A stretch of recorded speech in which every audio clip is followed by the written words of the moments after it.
jenderal-jenderal kita yang paling hebat, paling jago, dimaki-maki, dituduh penjahat perang, dituduh melanggar HAM. Rasanya TNI nggak pernah ngebom rumah sakit selama sejarahnya TNI. Rasanya TNI nggak pernah bom panti asuhan. Rasanya TNI nggak pernah bom sekolah, nggak pernah bom gereja atau masjid. Negara-negara barat yang ngajarin HAM kepada kita, saya nggak mau banyak komentar lagi lah. Ya, Anda tahu maksud saya, ya. Jadi banyak kalau istilah dulu kita njarkoni, iso ngajar ora iso ngelakoni. Kelompok kriminal bersenjata OPM terus melancarkan operasi yang mengancam keselamatan warga dan kedaulatan NKRI dalam beberapa waktu terakhir. Aksi berbahaya organisasi separatis itu sampai menghadirkan sejumlah korban jiwa. Presiden Prabowo Subianto yang geram langsung menunjukkan ketegasannya demi memberantas mereka yang bersalah. RI 1 geram karena selalu disudutkan negara-negara asing yang ingin menjatuhkan martabat Indonesia dengan menunggangi isu di bumi cendrawasih. Kira-kira seperti apa langkah tegas yang diambil pemerintah Indonesia? Tonton video ini sampai habis ya. Kelompok kriminal bersenjata OPM masih mengancam NKRI.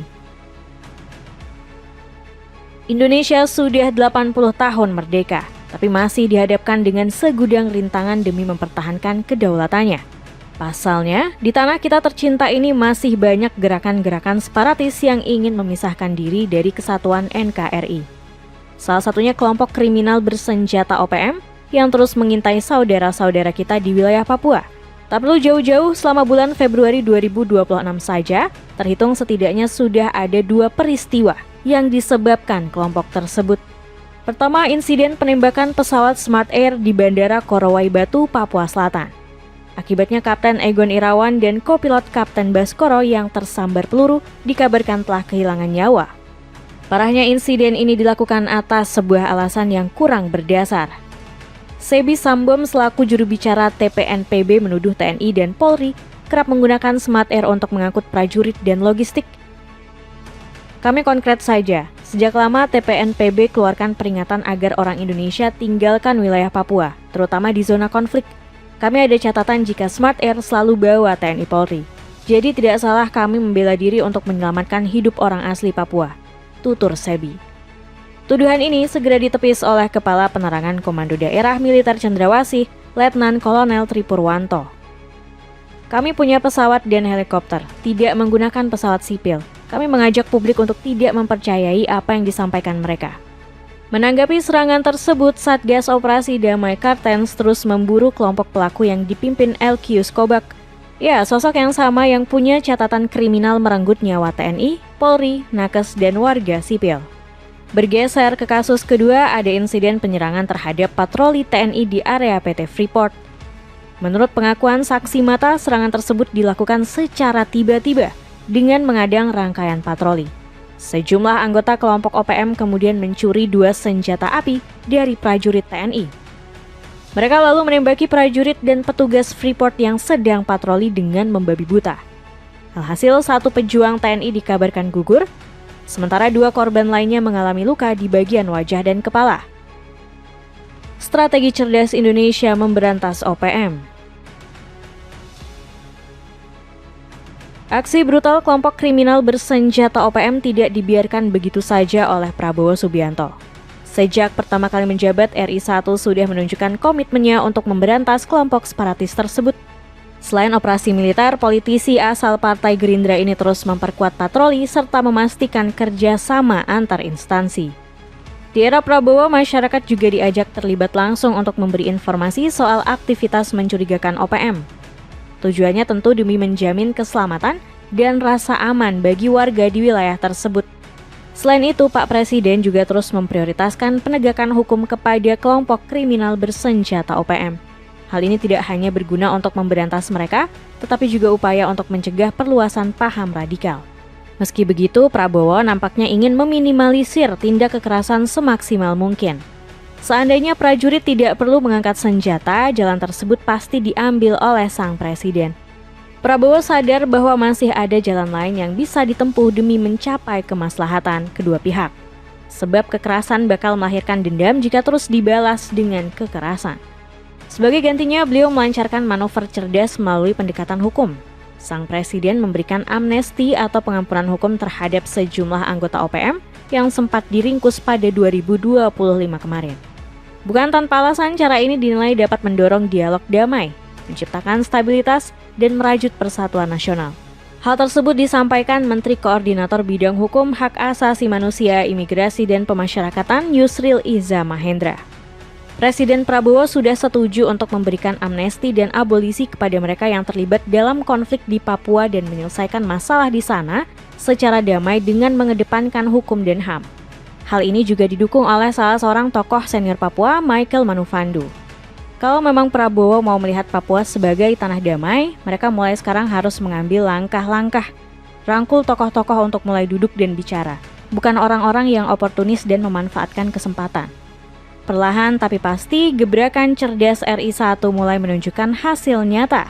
Pada bulan Februari 2026 kali ini, tercatat setidaknya ada 3 ex-anggota kelompok separatis yang kembali ke pelukan NKRI. Mereka bahkan dengan sukarela menyerahkan sepucuk senjata yang sebelumnya kerap digunakan untuk meneror wilayah distrik Kiwirok.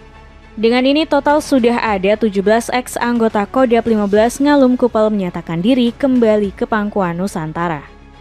Dapatkan paket 5 pieces kaos polos yang punya banyak pilihan warna cuma 100 ribuan aja. Cek linknya di bawah ini. Melawan narasi asing yang menyudutkan Indonesia. Langkah cekatan Indonesia yang mulai memperbaiki hubungan dengan kelompok kriminal bersenjata OPM turut menggeser narasi buruk dari negara-negara asing. Pasalnya, sejumlah negara kerap menyudutkan pemerintah karena sikapnya terhadap organisasi tersebut. Di antaranya termasuk negara-negara ras Melanesia seperti Fiji, Papua Nugini, Kepulauan Solomon, Vanuatu, dan Kaledonia Baru. Mereka bahkan menyebut Indonesia sebagai penjajah yang menyengsarakan kelompok ras Melanesia. Dari semua negara tersebut, Vanuatu menjadi salah satu yang paling getol mengkritik Indonesia. Negara yang beribu kota di Port Vila ini pernah membela kemerdekaan Papua dalam sidang PBB, mengkritik isu pelanggaran hak asasi manusia, rasisme, hingga membuat narasi genosida di Papua. Selain itu, Vanuatu juga paling kencang mendesak PBB agar turun gunung dan menangani kasus di bumi Cendrawasih. Padahal semua yang klaim yang dituduhkan Vanuatu belum terbukti kebenarannya. Sebab Indonesia sendiri selalu memandang Papua sebagai bagian sah dari kesatuan NKRI. Namun konflik dengan KKB membuat semuanya begitu rumit. Pemerintah bukannya tidak peduli dengan Papua, tetapi pembangunan untuk memajukan kesejahteraan di wilayah tersebut juga membutuhkan waktu. Masalahnya hal ini justru kerap terhambat karena adanya ancaman keamanan dari pihak KKB. Di satu sisi, Indonesia perlu menjaga kedaulatan dan keutuhan wilayah NKRI.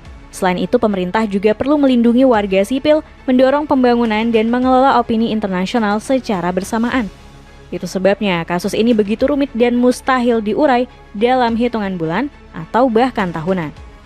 Untuk saat ini, keamanan warga sipil masih menjadi prioritas utama bagi pemerintahan Presiden Prabowo Subianto. Pengerahan pasukan ke zona berbahaya bukanlah bentuk intimidasi, tapi upaya menjamin keselamatan warga setempat.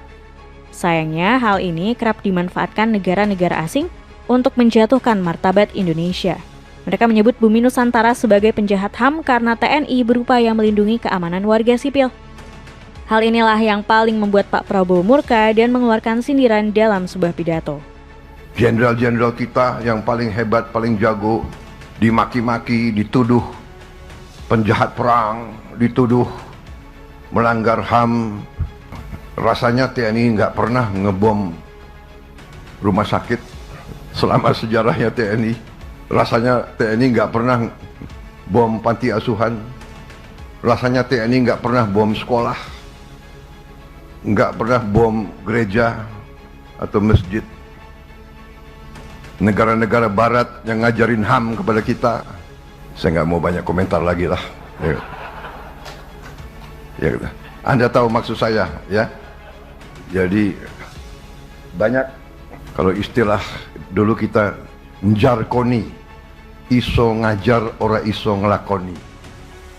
Celana pendek cowok ini beli 3 cuma 100 ribuan aja, cek linknya di bawah ini. Dengan ketegasan Indonesia menumpas OPM, akankah negara asing bakal berpikir 2 kali untuk menunggangi isu Papua demi menyerang Indonesia?